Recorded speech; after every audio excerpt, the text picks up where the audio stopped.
Madame, Messieurs, bonjour. Mbote Nabino Lisusu, Balandaka, Africa TV original. Nzamba Pambola Bino Sika Bozali. Très bien. Nayango, avant la bande émission, Oyo, na pesi Mbote Mingi, na Hirschil Love Hollywood de Genève. Nzamba Pambola Sika Bozali. Également, na Trésor La Tortue. Na Irlande, Nzamba Pambola yo, Talara Razwa émission yo partagé yango.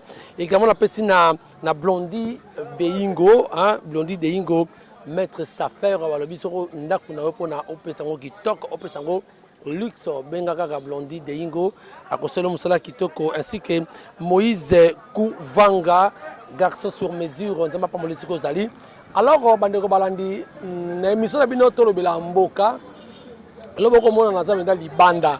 Naza libanda pourquoi? Na ko tourner mission oyo naza awa na njili. Boko mona na sima na ngai Bonsomi oyo ezali quartier 4 awa na commune ya Njili na district ya Tchango. Boyebi que mboka na biso ces derniers temps, il y a déjà 2 décennies population a ko souffrir. Parmi ba souffrance ya population, toi na mai maïza mingité oko ba na kono ba la bandeko que le Congo tozali République démocratique du Congo mais apparemment to comme la République démocratique de forage. Pourquoi? Parce que maïe koza la pasi oko mona bandeko ba ko tama na ba bidon ya ba 25 litres ya jaune ndeko moko kuta tunanga est-ce que campagne bandi pas au mona ba jaune tozongi 20 ans en arrière. Et puis, comme on moni ndeko kotambo na nzela, chemise chiffonnée, je me suis demandé pourquoi na tunaye arabi amona courant il y a longtemps. Courant toi kana barrage inga awawa. Toi kana barrage inga awawa. Mais je vous dis que le peuple congolais a zwaka courant nabutu. To comment bengaye Marie de nuit. Pourquoi Marie de nuit? Mais nous avons des barrages, pas un seul barrage. Mais congolais a servité. Que fait la SNEL? Alors, tokosala nini po to mala situation oyo. Mais il na bato mosusu na mboka oyo, bazali mais bazaba héros de l'ombre. Tamuzo azana SNEL te, azarani te mais akokibe ko pesa solution na mboka oyo parce que le développement en mboka na biso ezo dépendre quand na sommet na Tshisekedi. Le vrai développement mboka na biso, il faut que chacun mette la main sur ou dans la pâte pour que le Congo ait se développer. Alors, j'ai le plaisir de recevoir aujourd'hui. En dehors, il y a un analyste politique, il est aussi un ingénieur de formation. Il y a mon aîné, la grande école, une très grande école à la Congo, Université Institut supérieur de techniques appliquées, ISTA. Oyo Azali, ingénieur en électricité industrielle, je crois. Il va y c'est ce qu'ils allaient à solo. Et puis, il y a un solo pour qu'est-ce que nous devons faire pour que tout sorte, pour que la RDC sorte de l'auberge en matière d'électricité. Alors, Nazala Royamba, bonjour Ndeko Titi. Bonjour Ndeko Jimmy. Ah, boni d'abord santé nayo. Oui, santé par la grâce de Dieu, ça va. Alors, tu fais en qualité d'analyste politique, mais lelo, tu zanayo awa en tant qu'ingénieur en électricité industrielle. D'habitude, la présentation à Sali par rapport à est ça vrai ou bien est ça quoi ajouter? Non, est ça bon, mais je vais quand même rectifier quelque chose. Je suis un ingénieur électricien et puis spécialiste en froid. Froid ménager et puis industriel quoi. Ok. Voilà. Papa Langai, où est le domaine nayo? Le lot au regard il y a tout ce qui se passe dans le Canabiso, courant mobolo. Quel est votre aperçu général surtout en matière de courant dans le Canabiso? Merci. Vous avez satisfait le lot parce que vous avez yango ou bien n'engenin? Tena zalaka satisfait parce que totangeli yango mais tozo salango penza ndenge esengeli parce que lotili ke za bisika nyonso te. Soki lotili ke zalaki bisika nyonso ekoki kopesa biso chance ya kosala même na sa électricité na kosala froid.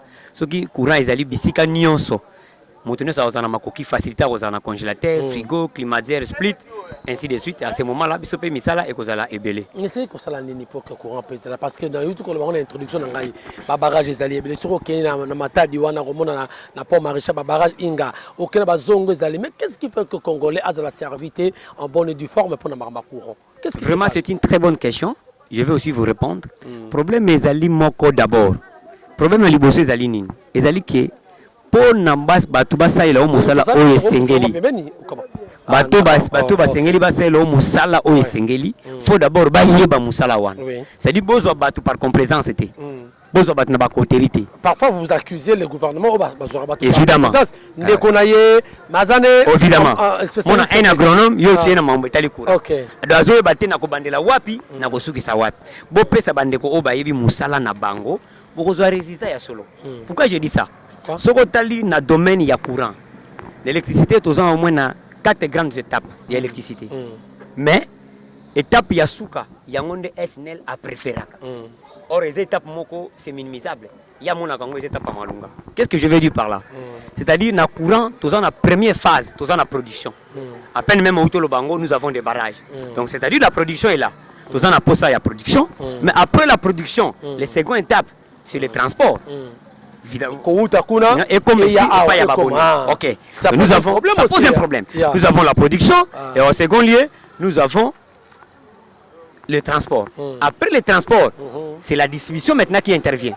Et après la distribution, c'est maintenant la commercialisation. Or, la SNEL s'intéresse seulement de la commercialisation sans pour autant passer des trois grandes étapes précédentes. Or, l'étape, il y a solo. SNEL Mbongo, que le peuple congolais a se retrouvé. Ils allaient transport parce que le produit est là. Courant produit est là. Parce que tu viens de le citer, non? Courant est là. Nazongo, courant est là. Donc production à courant, il n'y a pas un problème. Maintenant, SNEL a obligé à faire la mission transport au Sengeli. Qu'est-ce qui fait que transport, il y a câble, ça la makana voiture, ça la makana IST, ça la makana SNCT, ça la makana moyen, il y a câble. Or, tout ça n'a pas ma câble, on a vu la Kinshasa. So total net nanjili, câble au mutacha yango, et ça dolmi. Il y a de cela plus. Il y a des individus. Non, ça dolmi, c'est juste une entreprise à l'époque de Mobutu là. Il y a de cela plus de 30 câble ancien. Évidemment, plus de 35 ans. Maintenant, ils ont pas ça où se déplacer, mais c'est Jimmy. So mutacha n'a pas ça qui est maloukou. Mutu kano ezabe anga eza malamu te mutu kayeko mali basi eza malamu siko câble eza malamu te yo na posa kure comme malamu ndeni et vous avez ba coupure évidemment et comme malamu te parce que transport les hommes mango eza malamu te or soki bosali transport ya malamu nde bokosa la distribution après distribution commercialisation zo ya na suka alors mutu na sa komo te kure kata na kate kure soki na zangango mutu sa koma na souci tala ba imboka mutu na sa koma na souci parce que kure yaka et comme on a facilité. Ce qui est katani, asana, ce qui a zangiango fa que son carte, ainsi de suite. Donc c'est ça le problème. SNEL a obligé à réhabiliter ba câble nyonso. Pour câble nem ta sala ka transport ya courant. Mais en fait c'est vrai. À réhabiliter ba câble, un grand pays parce que vous ne faites que parler de Kinshasa. Non, moi je parle de la République démocratique de Non, vous avez parlé de Kinshasa, mais on continue. Et c'est un problème qui ronge les pays partout à travers le monde et à travers le pays. Mais au communauté, est-ce que Mboka le rôle à RDC et qu'on vous a un câble, parce que c'est un problème qui date de longtemps. Évidemment. Est-ce que vous avez un câble? Qu'est-ce qui fait que non, à part mauvaise foi, vous pouvez avoir la bonne foi. Mais les gens qui sont là ne sont pas des personnes compétentes. Ils vont travailler comment? Faut battre au bayebi musala wana ndeko nangai. Bo pesi bango chance. Évidemment. Et ça quoi le loyo lingo tonganda kunayo. Yo bo tonganda kute mais évidemment. Yo ko luka architecte ko ayebi makambo wana. Ayebi si yo bon na esika ya zelu oyo. La fondation ya Mwelon pour les sol évidemment c'est-à-dire yo vandi yo zimbongo kako bimisi ba sel yo musala mais mutu wana soka yebité quel que soit terrain na yo musala ko sala malamu te c'est-à-dire problème ezali wana ezali eke batunde ndenge bazali wana musala ezo senga bato ba yebi yango bosi bango bon qu'est-ce que nous devons faire pour améliorer un peu du courant dans notre pays? Mais oui, alors vous avez tonganda ko évidemment là on a besoin ya architecte ni à contre-maître. Un bon staffer parce que sont assis ici, il faut un bon staffer. Un bon peintre. Staffer national Ezara Deingo. Ezara un blondi Deingo, un grand staffer national, il y a un petit banda kowana qui tokos, OK? Donc c'est un peu ça. Alors, mais il y a un petit problème aussi au niveau il y a transport. Il y a transport, il y a et comment dire c'est Kinshasa. Mais tout le monde a un barrage, un poteau. Et que kuna ele kabito tie ba mitende yeti et quoi je crois la bandale non transport nazo beza kuti akamba barrage ingate tel que Kinshasa nous avons la production ici à Bitabe Les gens de Limete. Et où t'as inga. Transport ya ndenge. Et ya par des pylônes. On a déjà n'habitable courir zanango. Quand nous parlons tel qu'Angil ici, notre problème c'est pas habitable. Habitable, nous avons des transformateurs, nous avons des cellules qui fonctionnent. Quand vous parlez d'habitable, baimbo kaba comprendre habitable, ils allaient sous station. Ils allaient quartier général, il y a courant où ils allaient qui tchang. Ah d'accord. Ils appellent na marché à liberté, plus précisément na Massina. Ni na SNL les awana. Bon dans d'autres termes pour ba profane ba compagnie ils allaient quartier général, il y a courant. Il y a milieu bisu to fandi. Courant za ngwana pollution zali. Et so senga ka ba câble ya malamu. Ah ba câble au secondaire pour alimenter. C'est ça, il y a on a besoin d'un transport. Et l'ongo il a beau courant. Et comme ici on soit na cabine par la moyenne tension. Soit comme une moyenne tension, c'est le transformateur maintenant qui est censé. Mais le problème il y a transport de là. Non, là il y a pas vraiment. Le barrage jusqu'ici ça va. Parce que je sais oui. Parce que je sais il y a le courant.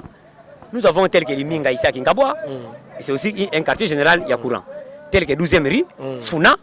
Il y en a. Na banda peut te mona. Na banda le Pezali, à Kimbansek aussi. Bah tu as acheté. Ah ouais, les gens va acheter. Bah poster tout ça. Bah tu as même balé na commune Nsele. Donc c'est un peu ça. C'est-à-dire que la bisoka ba câble ya malamu nan dans un premier temps. Ce qui mutu azana courant na ina ndako ndeko nanga a futa ngona facilité. Courir comme ko ya 1 heure et 5 heures atayo moko. Mais en attendant, ba kondia SNL bazali wana société nationale d'électricité mboka. Botikala ko za solution te papa. Ce qui bozo kokate bo luka batu mususu. Yo comment les akaka manque ya stratégie stratégie à mise en place. Évidemment, parce que s'il y avait des gens, évidemment, ceux qui ont un bateau, ils ont matière bien, les qu'on a pas et ça problème était, ceux qui n'ont pas deviné, bon, pour améliorer du courant, il faut faire ça et ça et ça et ça. Ceux qui ont payé, je suis obligé de le faire. Ceux qui ont payé, et cause de la paix bateau, bazar, bazar, makoki, bah yebisi, mais bah ça l'ipété. Mais bah quand c'est incompétent, hein. Mais c'est ça, tout le basigoni. Mais bon, ça mouton a matière. Je suis vétérinaire. Ok, tu as un courant. On sait le côté. Je suis mouton courant. On peut se faire foncière. On sait le côté. Pesa mouton na mouton musala na ye. Akobunda na ngote tellement ayebi yango ndeko na ngai. Et puis, tant que vous pesa mouton musala, mouton na foyer ba. Parce que c'est comme dans la technique, la technique dans l'ensemble. Ce que même médecine, c'est technique. Ce qui munganga a échoué dans le diagnostic. Est-ce que a kobik sa maladie wana? Malade à la malaria, il y a des typhoïdes. Donc il faut diagnostiquer Zalake et le boyende singeli boye. Mbala moko to solution. Très bien. Et le resenga bien deko ingénieur Titi Akoloba la SNL. En fait, nous mettre un petit accent dans la prononciation ana. Donc benyango SNL, mais on remarque que misu balobaka SNL. Hein, moi une petite nuance c'est ça. En principe on dit SNL, c'est que Nenga Zolobawana. Pourquoi? Parce que SNL, la SNL n'est pas un acronyme, c'est une abréviation.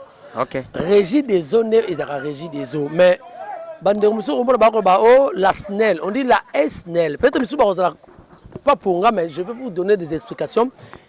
Un acronyme, c'est une abréviation qui est substantifiée. C'est-à-dire, il y a la régie des eaux, Monisco, mais SNL, c'est ça, SNL, c'est une abréviation, donc une petite rectification. Alors, on dit, avant tout contre moi, yope oimoka nini yo sali na mboka oyo. Apport ne pesa nini na mboka oyo. Apport nangai na mboka oyo ndeko. Sali nini? Na sali nini? Loko, moko pe rose la obi entreprise ou comment? Oui.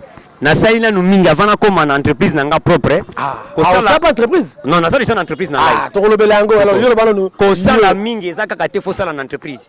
Yo za congolais lelo. Oza mopangisi sango. O sala pe na chaîne ya bato. Mais lelo na part na yo poso contribuer. Yo lelo zo sa mosala. Olongwe bandale siko vandaka. Oza na njili, o sala mission. Mais za pona honneur ya chaîne yo salelaka. C'est ça. La peuple congolais. La peuple congolais. Ngai nazali congolais de père et de mère. Na tangi na mboka oyo. Alors, Nassali Misala Ebele, à Kimbanseke, à l'époque de l'ancien président de la République, M. Joseph Kabila, Kabange, bah, signé un contrat avec la Banque mondiale. Ils ont au moins 28 cabines. Sur les 28 cabines, j'ai tiré 16 cabines. On a comme ingénieur conducteur des travaux. À Kimbanseke. La Banque mondiale, bah, Ebiango, bah, Benyango projet l'O6. Ah, auto, comment on a ma photo? On a ma photo. On a balancé ma photo. Ok. Ils ont à Kimbanseke, il y avait 28 cabines. Dans le projet Banque mondiale, il y a un projet l'O6. Actuellement, bah, ça 30 cabines, c'est tu vois qui me pensait que. Mais là où on avait travaillé à la fois passée, bah, qui marchait, c'est une autre entreprise, c'est là. Ça 30 cabines, maintenant c'est l'O6 bis. J'ai travaillé là avec 16 cabines. Na Kenansele, na Tongi sous-station, j'ai tiré plus de 10 cabines. Donc j'ai contribué déjà. Na Mboka, na Mayelonga, na zone Mboka, na contribué déjà. Ma cabine, les Opela, Misa les Osalama.